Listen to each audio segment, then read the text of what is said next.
نشاندہی نہیں کی گئی، لیکن انہوں نے یہ الفاظ کہے نفسی نفسی، میری جان میری جان، یعنی کہ آج میں اپنے آپ کو بچا لوں، میری جان بچ جائے، یہی کافی ہے کہ میں تم لوگوں کی سفارش کروں، کسی اور کے پاس چلے جاؤ۔ اور اس کے بعد نبی اکرم صلی اللہ علیہ وسلم کے پاس لوگ پہنچیں گے اور نبی اکرم صلی اللہ علیہ وسلم کہیں گے ہاں میں وہی ہوں کہ جو سفارش کروں گا اور اللہ میری سفارش کو قبول کرے گا۔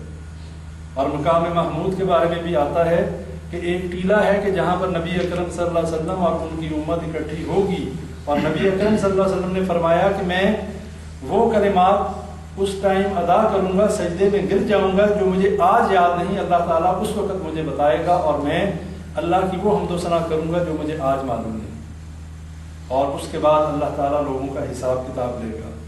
یہاں پہ یہ ساری بات کرنے کا جو مقصد ہے اس کو ذرا سمجھ لیں کہ اتنے بڑے اور اتنے جید انبیاء کرام، ان سب نے انکار کر دیا سفارش سے۔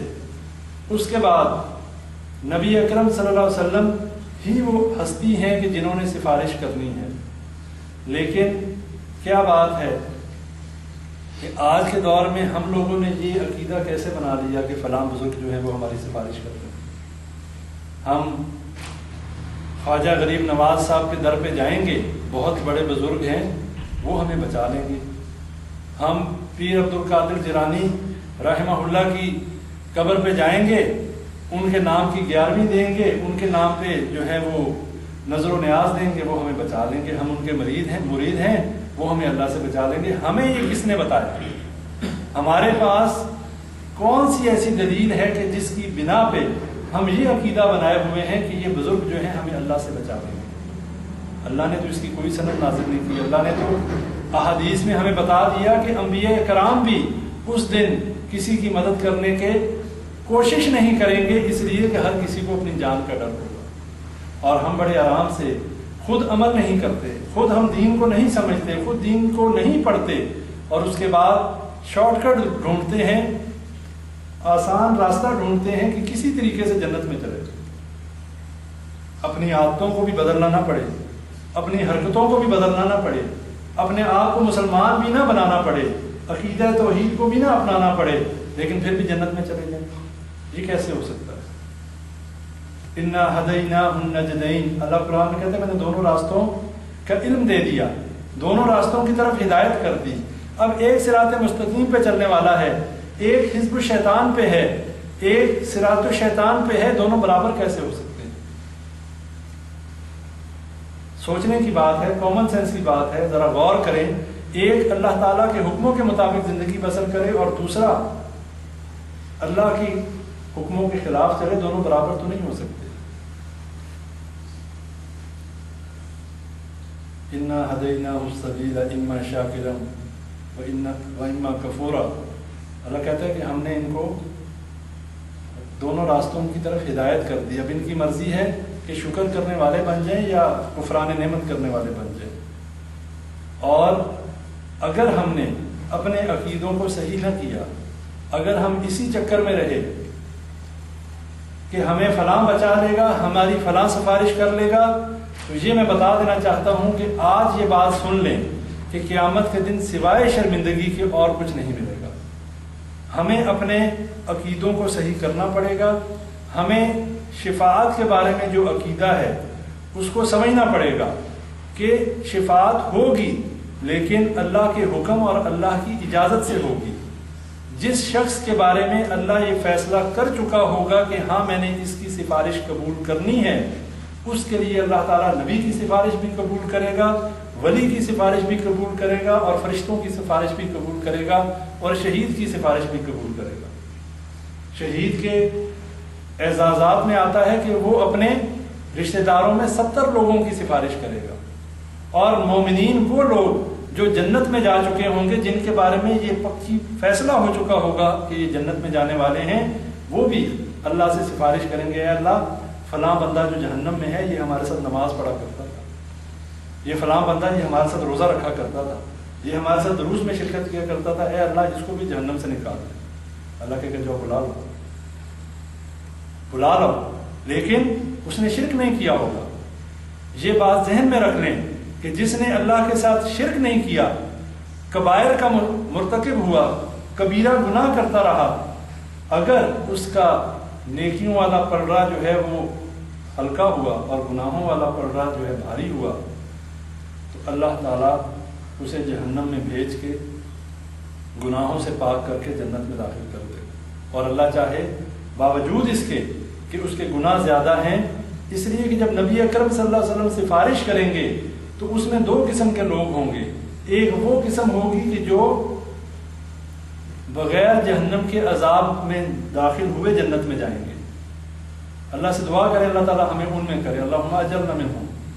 اور ایک وہ لوگ ہوں گے دوسری قسم کے جو جہنم میں جانے کے بعد پھر ان کے بارے میں سفارش قبول کی جائے گی اور وہ جنت میں جائیں گے. اور جو لوگ ڈائریکٹ جنت میں جائیں گے ان میں پھر آگے چار قسمیں ہیں. ایک قسم ان لوگوں کی ہے کہ جن لوگوں کے بارے میں نبی اکرم صلی اللہ علیہ وسلم سفارش کریں گے، اللہ تعالیٰ بلا حساب کتاب ان کو جنت میں داخل کر دے گا. یہ وہ لوگ ہیں پہلی قسم.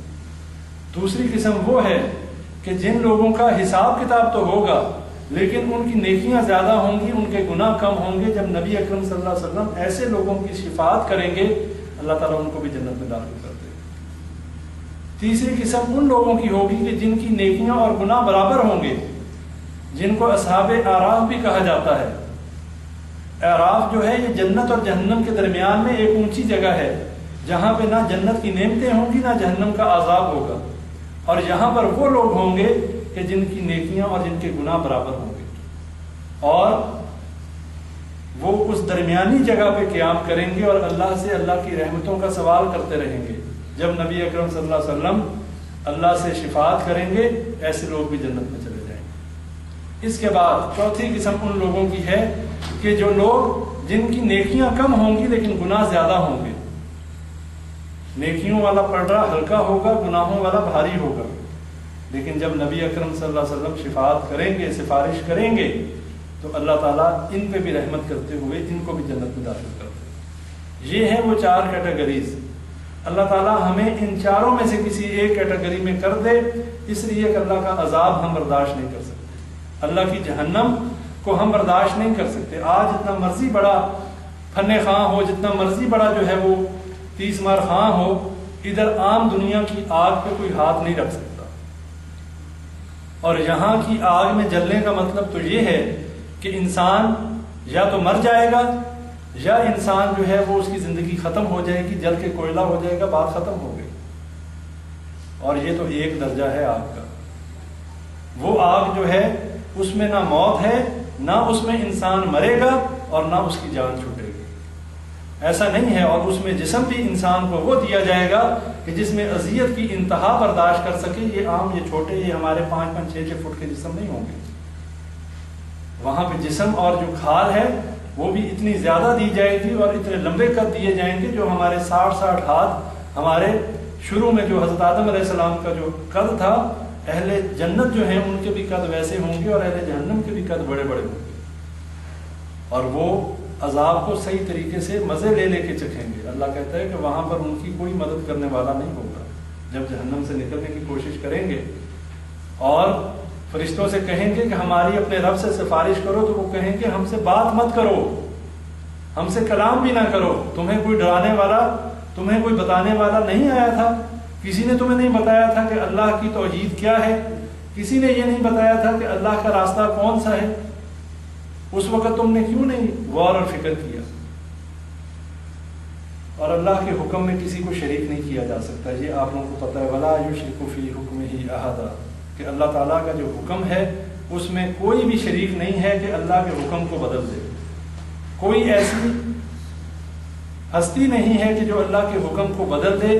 اور اللہ تعالیٰ ایک بندے کو عذاب کرنا چاہے اور کوئی شخص کہے نہیں ہے اللہ یہ میرا مرید ہے، اس کو اللہ عذاب نہ کرے.